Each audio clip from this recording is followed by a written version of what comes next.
Pada masa ini, bekerja, belajar, dan beribadah di rumah,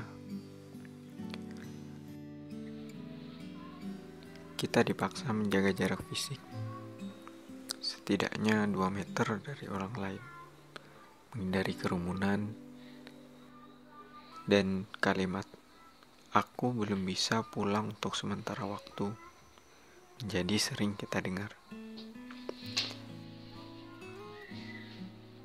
Meski jarak membatasi, satu hal yang pasti,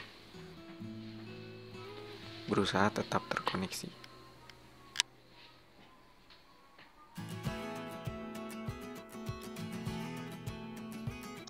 Hi, Ari. How are you? Now, can you hear me now? Sorry, it's the first time I use Zoom. Oh, really? Yeah. Assalamualaikum, Muri. Gimana?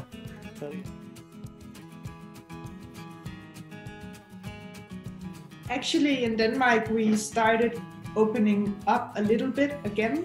So for the whole time, we've been able to go for walks and go grocery shopping, and it hasn't been as strict as in Italy, for instance. But they started making some of the places that are very popular for walking and running.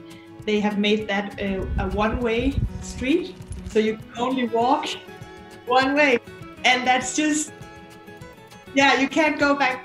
And that's very interesting. We never had a situation like that. So I live in a touristy town, so usually it's full with tourists, and it's very special to see it that empty. In the beginning it was like really empty. I was so shocked when I came home. Ada yang menganggap social dan physical distancing ini kayak nakut-nakutin gitu ya. Jadi kayak merasa dikekang. Sebagai contoh, di tetangga-tetangga nih, selama masa ini ada yang proses bangun rumah, misalnya ada tuh nukang gitu ya. And also some of the schools open, but most the final exams of the university and high school, they don't have it at all this year, so they just get their degree. Yes, for them quite lucky. And also, so the rules here are you cannot be more than 5 people. And you need to have a distance of 2 meters, and if not, the police is quite strict, so you even get a fine.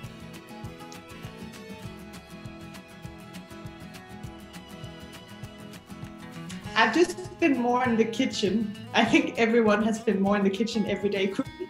And I love doing that. Jadi bisa berinteraksi penuh dengan keluarga. Jadi merasa dan berusaha beribadah dan kembali berpikir ulang gitu. Jadi kayak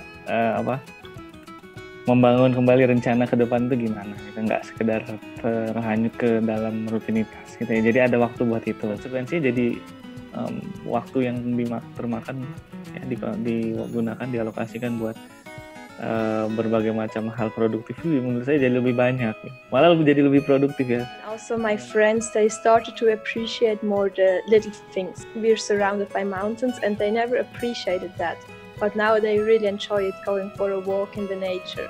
Well, it's really great how everyone is just being so creative with everything. I think that's a part of Corona. No. So my parents own a business, a bakery, but yeah, usually there are many tourists who are buying stuff from the bakery, and now it's like, I think we have 90% less income. So yeah, they are working and I'm staying at home. It's been harder to see them because my mom is a nurse, so she has to be isolated, obviously. And I've seen my dad a few times, that I'm trying to be very careful with my family. Saya dan keluarga di rumah, jadi kita benar-benar di rumah aja, nggak kemana-mana, kerja dari rumah semua, belajar di rumah.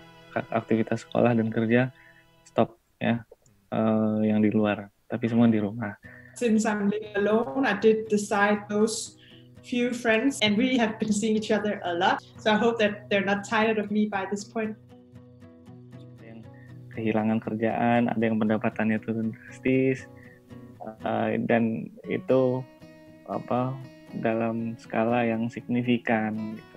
Jadi memang harus banyak prihatin.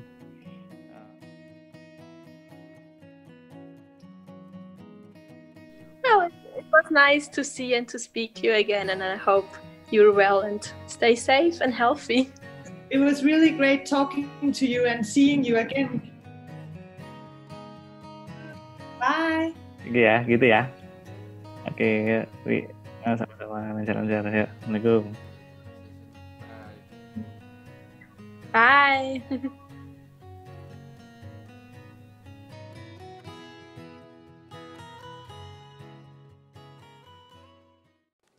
Kak Karin, dipanggil kakak nang dapur, dimasak. Ya,